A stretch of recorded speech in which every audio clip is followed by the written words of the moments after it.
Hey everyone, I'm Nay, and welcome back to the channel. Today, I'll be reviewing set 71838, Kai's Motorcycle Speed Race. This set officially released on June 1st and currently retails for $8.99 in the UK. This set contains 79 pieces and has 2 minifigures. If you enjoy my videos and would like to see more, make sure to like and subscribe. This helps me out so much and ensures that you don't miss out on my future uploads. But for now, let's get into the review. First up, and obviously this set is tiny, so this will only be a short video.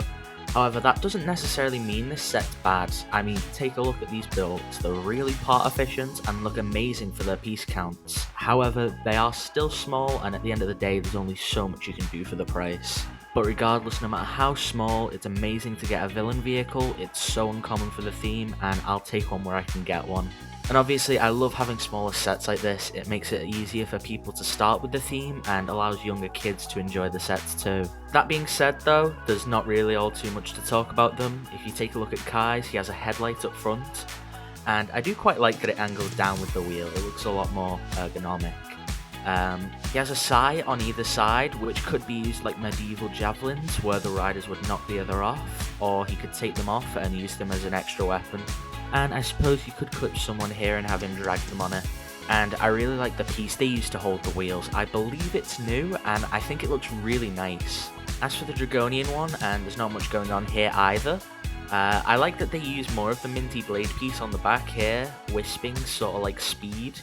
And I suppose you can put it on the other end of his weapon to be double-sided. I like the little bits of red on it, sort of reflecting his minifigure. However, I wish they used a bit more of that minty green, since it's mostly black and grey, whereas the figures are mostly that minty colour. And I think it's a lot more dull than it could have been. Here you can see them on the bikes, and I do like how the bikes curve with the figures. I think it'd look a bit awkward otherwise. And of course, you can have the figures hold the weapons on them and have them sort of clash if you want them to, which is pretty neat.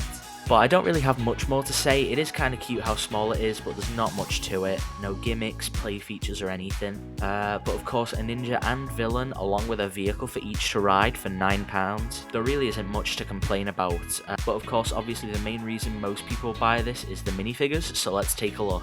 I'll start off with the spectral Dragonian, since we've seen them before. They're this wave's generic villains.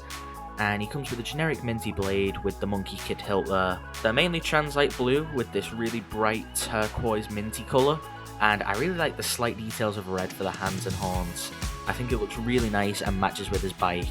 These legs I much prefer to the ghost ones. They have a lot more posability and character, and it's capable of printing on them too, like how it has this metal waist armour and some red cloth under it too. As for the main torso, they have a bit of silver there along with this red rope belt, and this design is leagues better than the other with this giant silver dragon with what looks like spider legs or possibly even ribs coming out behind it. They also have the same armour as the old ones, just in a pearl dark grey and dark blue colour. Taking off the armour, it's got a similar face to the old ones, but now it's a minty colour, and they seem to be screaming. On the back, unfortunately, they don't have the fireball print, which is one of my favourite things for the warriors. But now they have what looks like the Forbidden 5 symbol, which I'd like to see if there's a lore reason for. Next up we have Kai in what I believe is referred to as his Ghost Hunter suit, which is such a sick name for them. He comes with a reveal blade, which is really cool. It's a much better collectible than the prismatic blades. They look really unique with that flaming gold dragon head above the hilt. It just looks really amazing and suits Kai really well. Other sets have a play feature where it can reveal things on the Dragonian banners, but obviously it doesn't come with one of those. However, I will have a review of a set with that feature soon, so stay tuned for that. Starting on the legs, he has this dark red belt and knee pads, as well as some sandals on. On the torso, and one of the main connectors of their suit is this little wind chime, as well as that tan rope around the torso. Underneath, it's got some little flames in orange which continue onto the legs, and it appears as though he's wearing something similar to a kimono, which looks great, and also what appears to be a black undershirt, which you can see better when I take his shoulder piece off. Speaking of, his shoulder piece is this amazing new dual molded piece. All the ninja have it in gold and their respective colours, so here it's red. On this shoulder it has this bamboo design, and on the other it has this really nice dragon head, which looks so cool. I like how more natural it looks with the little tattering on the bottom there compared to the Season 1 versions. My only complaint is that the bit covering his mouth sticks out quite a bit, but it's not a huge issue.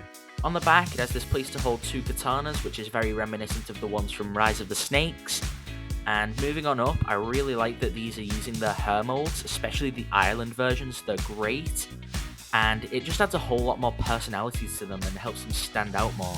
And removing the arm, you can see he has his regular facial expression, and turning it around he has this smiling one, along with this symbol on the back there. Overall, I think it's fine. Obviously there's nothing exceptional. Obviously it would be great for kids since it's so small, but otherwise there's just not much to it, and it's a good way for people to get started with the theme. Obviously it's not a bad set, it has 2 great figures, so I would recommend getting it. Obviously it's a good way to get one of the main ninja without spending £80 for him, and you can also army build with the spectral Dragonians. And since the price is so low, it won't break the bank either. Of course, those are just my own thoughts. Let me know in the comments below what you thought. If you enjoyed, then consider liking and subscribing. It helps me out and supports the channel a ton, and it's greatly appreciated. But for now, I'll see you in the next one. Bye!